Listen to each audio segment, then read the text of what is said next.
Douglas Allen Bickford. Today's the 10th of July, 2022. I am the CEO and president of Say I Love You in the Mirror Productions. It's 8:15 a.m. here Pacific Standard Time in the beautiful Pacific Northwest. Broadcasting live out of my 105-year-old house in my hometown of Klamath Falls, Oregon, a very beautiful place. Gateway to Crater Lake National Park, one of the 7 wonders of the world. You ought to check it out. I am here on Facebook and YouTube, teaching all my YouTube friends and my Facebook friends how to be positive about who, what, and where you are, okay? About your world. And the way to do that and achieve that is to attain and maintain self-esteem, and it comes out of this book right here. What self-esteem is, it's how you feel about yourself inside. Other words for it are self-confidence, self-worth, self-love. We've all been in romantic relationships. You know, when you first meet that person, that good feeling you have, you're bragging to all your family and friends, your soulmates, you're never going to separate. You're going to die together. This is what that feeling is, right? I mean, it's a really good feeling. I've had it several times. But what self-esteem is, self-love, self-confidence, self-worth, is that good feeling towards yourself. Dr. Susanna McMahon wrote this book called The Portable Therapist. She's 73, lives in Madrid, Texas with her husband. She wrote, this book was published in 1992. It's in question form. I call them lessons. Every lesson in it talks about how we've been trained and taught not to have self-esteem. In fact, their teaching have taught us that it's a bad thing, okay, to have self-esteem, self-worth, self-confidence, self-love. Her doctorate's in psychology makes her a psychiatrist. She also has a master's in philosophy. She's had thousands of clients as a therapist, a counselor, many years of her life. She's, I don't know what she's doing now. You can't find out much about this lady on the internet. But I am her spokesperson. Okay. So, to attain a healthy mind, you have to attain and maintain self-esteem. Okay. She knows it as a psychiatrist. She went to school to study the science of the mind, which is how the brain functions, for 10 years, okay? And in order to attain a healthy mind, you have to attain and maintain self-esteem, like I just said, right? She knows it as a psychiatrist, so her thousands of clients that would hire her as a psychiatrist to fix their unhealthy mind. She knew they didn't have self-esteem because nobody was teaching it, okay? So she had to come up with a concept to give her clients self-esteem. Give themselves self-esteem, because nobody can give you self-esteem except for you, yourself and you. Okay, and here's that very simple concept. It's called mirror therapy. She's the originator of mirror therapy. Look yourself in the mirror, and instead of criticizing yourself, folks, we all do when we get older, and we're all in front of the mirror every day anyway. So instead of criticizing yourself, say 4 things. I love you. I love my inner child. I'm worthy to be loved. Worthy to love. I am full of goodness. Those 4 things will automatically, instantaneously give you self-esteem. But to maintain that, you have to practice it. It's like lifting weights. If you lift weights for a while, then you stop. You have to start over from scratch. Self-esteem is the exact same thing for the brain. So you have to say those 4 things to yourself in the mirror daily, without fail, for the rest of your life. It's way easier than lifting weights, folks. Okay. Take you less than 10 seconds. I love Douglas Allen Bickford. I love my inner child. I'm worthy to be loved, worthy to love. I am full of goodness. I'm telling you, that's how long it takes, okay? I do it constantly, every day. I do it more than once. The more you say it, the more you feel it, the more you believe it. So anyway, and the other reason she came up with mirror therapy as a psychiatrist, we cannot lie to ourselves in the mirror. It's a psychological event that happens in your brain. You can't look at yourself in the mirror and lie to yourself. So that's why when you get in front of the mirror, you can either think or say bad things about yourself, because that's how you feel about yourself. You can't lie to yourself in the mirror, so you can't say those 4 good things to yourself in the mirror. In fact, you think I'm crazy for even telling you that. Okay, that's a defense mechanism. You don't even know you're even using it. Okay. So to do it, you gotta force yourself the very first time to do it. It'll feel very, very strange and awkward. Even thinking about doing it makes you feel weird, right? But force yourself beyond that feeling of not wanting to do it for whatever reason. Like thinking I'm nuts for telling you that, right? But it doesn't come from me. It comes from a psychiatrist. So get me out of the equation. Okay. Force yourself to do it beyond that. Okay. And then you will attain and maintain self-esteem if you say it every day, literally for the rest of your life. It's very simple, folks. It's very simple but hard because of that very first time, that awkward and strange feeling. Just do it anyway. It works. It worked on me, and that's why I'm very confidently spreading this message from Dr. Susanna McMahon. I have been for well over a year. Okay. 18 months, 19 months. Here is the reason that is so vital as a human being. It's actually the most important thing you can have as a human being, is to attain and maintain self-esteem. And here's why. You cannot be content without it. What content means is you feel good about how, where, and what you are. It's also known as internal peace. There are 11 things that people are using to try to be content and get internal peace. Drugs, no. Facebook, drugs, alcohol, sex, television, food, gambling, religion, another person, material possessions, or money. Those 11 things are known as externals, or outside of yourself. They will make you feel content, good, temporarily, but it's always a temporary fix. Just think about the drug high. It always goes away. You have to do more drugs. Or think about the alcohol buzz. You have to do more alcohol to get the same good feeling, right? And then the other 9 things are exactly the same thing. Okay? There's absolutely only one way that'll give you internal peace. Is the 4 things to yourself in the mirror daily for the rest of your life. Less than 10 seconds, folks. Try it. You'll like it. And the other reason it's so vital that you attain and maintain self-esteem as a human being is like I said, it's the absolute most thing you can have. Most important thing you can have. You gotta wonder why nobody's teaching it. In fact, it's a taboo subject. When was it last time anybody told you, asked you how you felt about yourself inside? You even talked about the 2 words. I brought up the 2 words and people look at me like I'm from the moon. What are you talking about that for?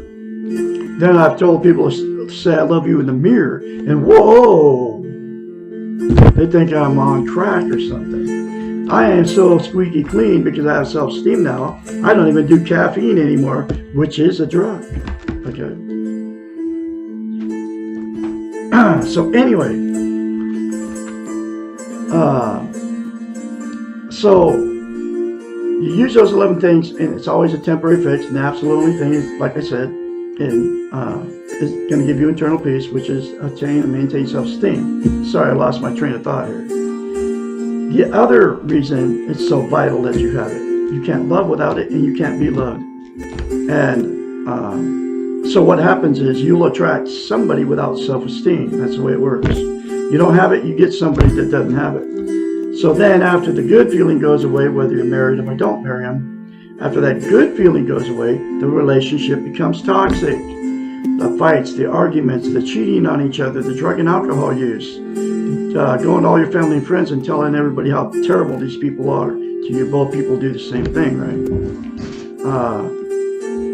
You know, just all the bad stuff that goes on in a toxic relationship. Jumping out of bed in the middle of the night going, I got to get away from you. Getting in the car, going down the road, I got to get away from this person. You know, getting therapy and nothing ever works, okay? You know, you apologize to each other and then the same thing keeps happening, okay? And then because of the relationship turned toxic, then you'll divorce or separate, okay? And then the same two people that don't have self-esteem to try to get happiness again will go jump in another relationship, and that good feeling will go away in this another relationship, and then the exact same thing will happen without self-esteem. That's why I've been married 4 times and divorced 4 times. That's why you've been married more than once. That's why I have had failed relationships, many failed relationships. That's why you've had many failed relationships, because you went in without self-esteem, okay?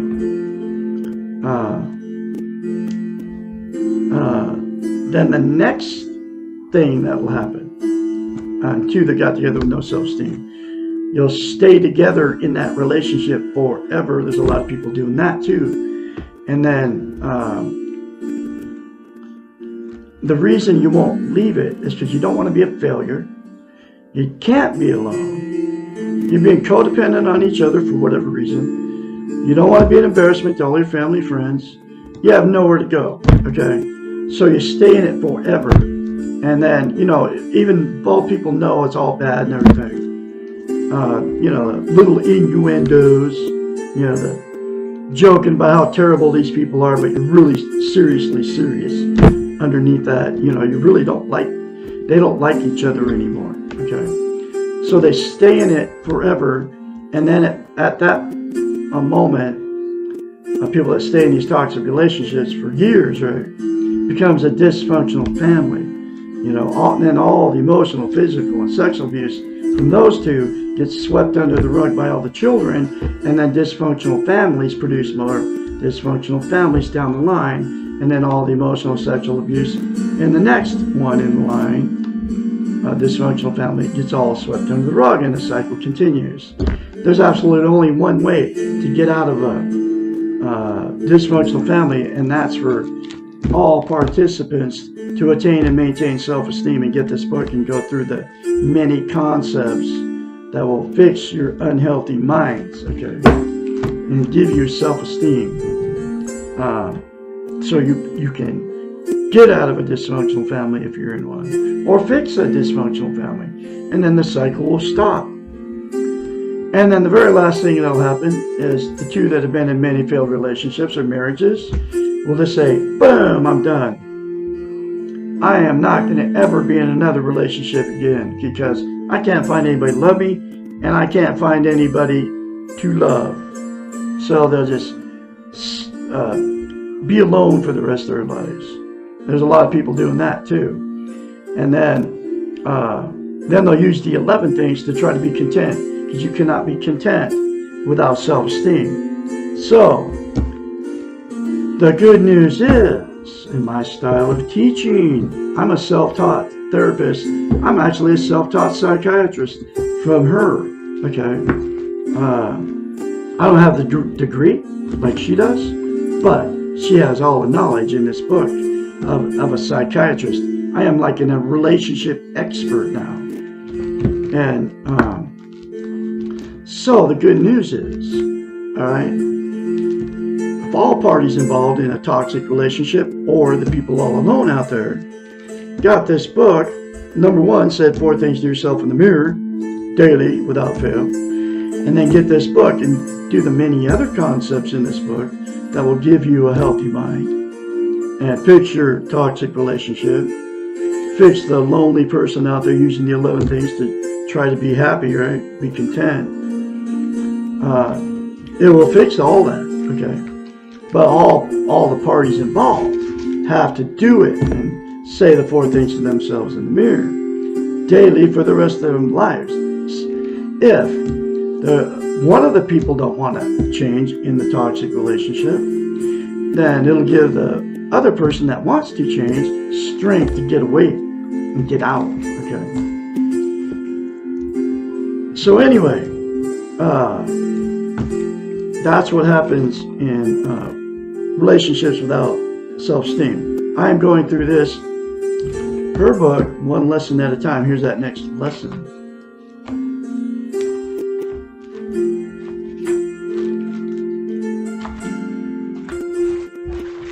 I got a new book on the way, man. This ain't fell apart. Lesson 53. This was me. Why can't I say no? This was my life. I've never been able to say no to any of these women I married. But this was my psychological problem. Along with, I had a bunch of others. Well, I had no self-esteem. I do now. I have it on steroids. That's why I'm very confidently, like I said, spreading this message, right? But this was me in my last relationship. My last 3.5-year relationship. I left a woman November 2nd, 2020. Best thing that ever happened to me. And I'm still reeling from the pain of it. Today, and it's been I'm pushing 21 months now. But so it's very, I haven't jumped back in another relationship because I attained and maintained self-esteem, and that's why. But here it is. Why can't I say no? For obvious reasons. This question is related to the previous question about standing up for ourselves, which was yesterday's video. People who cannot say no often do not know what they want or they do not want. I mean, this is like me, textbook. Frequently, these people think that no is a dirty word and that others will not like them if they say it. And that's exactly why I never said no to this woman, okay? Because I wanted her to love me, okay?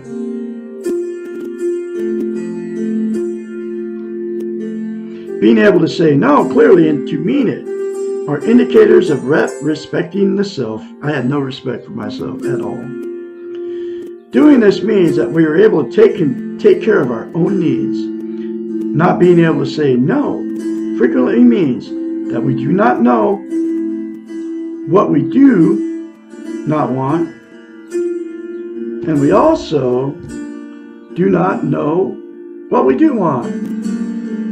It is not a coincidence that yes, people end up feeling angry, confused, and used, not knowing exactly how they got that way. I had no idea. I had all this resentment for her, but I did. I mean, she had a bunch of resentment for me too.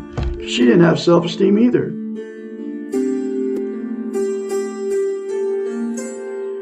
It is also not a coincidence that people who never say no end up with people who rarely say yes. This woman would never say yes to me.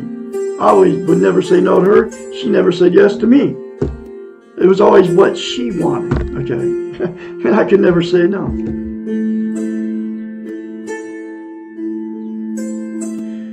These kinds of opposites really do attract each other, and together they create a dysfunctional unit. And it was dysfunctional for sure.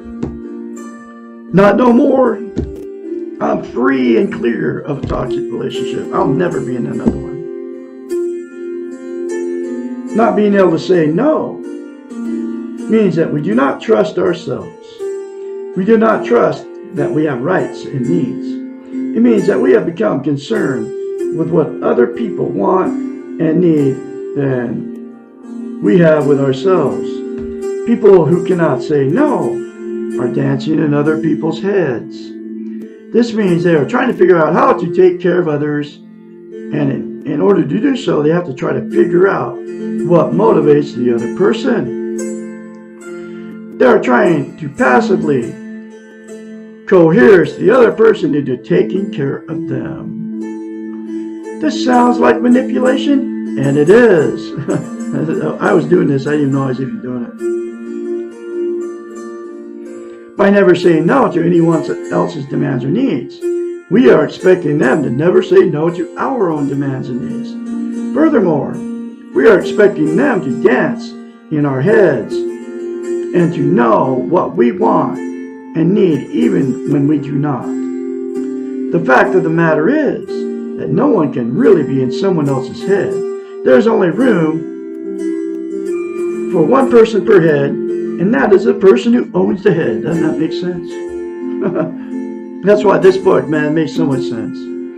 Dancing in someone else's head means that we are not spending time in our own heads. It means that we are not taking care of ourselves. I mean, when I was with this woman, I wasn't even shaving or anything. I wasn't combing my hair. I wasn't taking a shower every day, because I always did that until I met her. Okay.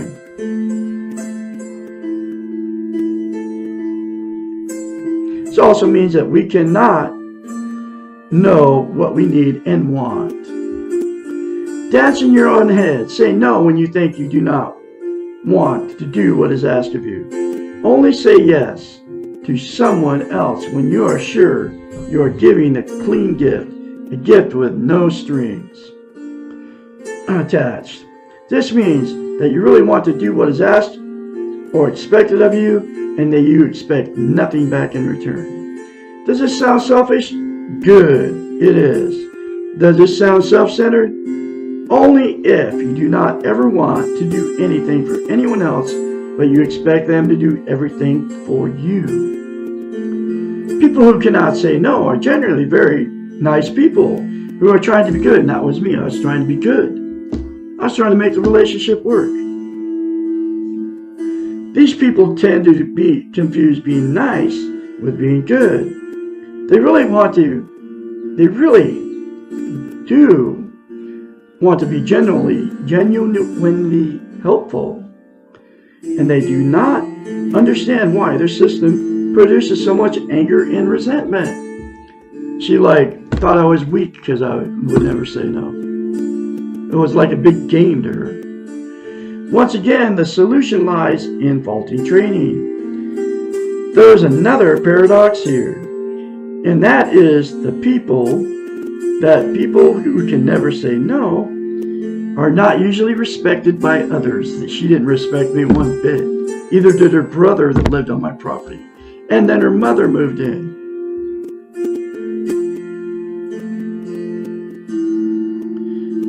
Once again, the solution lies in faulty training. Oh, wait. Okay, I just reread that. There is another paradox here in that people who can never say no are usually not respected by others. Their nice behaviors are taken for granted, and they are treated as victims or as not very important. People respect a no answer, and when they get a yes answer at another time, they appreciate it more and know it is real. Practice saying no. The world will not fall apart when you do so. Be clear in expressing how you feel. It makes life much simpler for you and for others. You will be surprised at how much people respect a clear no, and you will feel better about yourself for being truthful and for taking care of yourself. Everyone will win. This is all the stuff I've been learning in the last 20 months or 19 months when I started reading this book. Okay? And I'm going to continue to say 4 things to myself in the mirror, and I'm going to continue to spread this message. I'm the absolute only one teaching self-esteem on the internet, on the television. I'm the absolute only one telling you how simple it is to get, or telling you how to get it, which is the 4 things to yourself in the mirror. Say it daily, folks. I'm the absolute only one telling you how simple it is, and those 4 things to yourself in the mirror after you say it initially for the first time. It will become simpler and simpler, and you're going to feel it the more you feel it. The more you say it, the more you feel it and believe it. That's how simple it is. And I'm the absolute only one telling you how important it is. You can't be loved without it. You can't love without it. You also can't be content without it. The absolute, 3rd time I've said this, absolute most important thing you can have as a human being. Okay? And you got, like I said, you got to wonder why nobody's teaching it and why it's such a taboo subject. I can be your mentor when you start going through this change. Call me at 458-232-5238 and you will go through a change once you start saying those 4 things to yourself. Guaranteed. Call me anytime, day or night. I'm going to have another lesson for you tomorrow. I don't know if I already did this, but it's going to be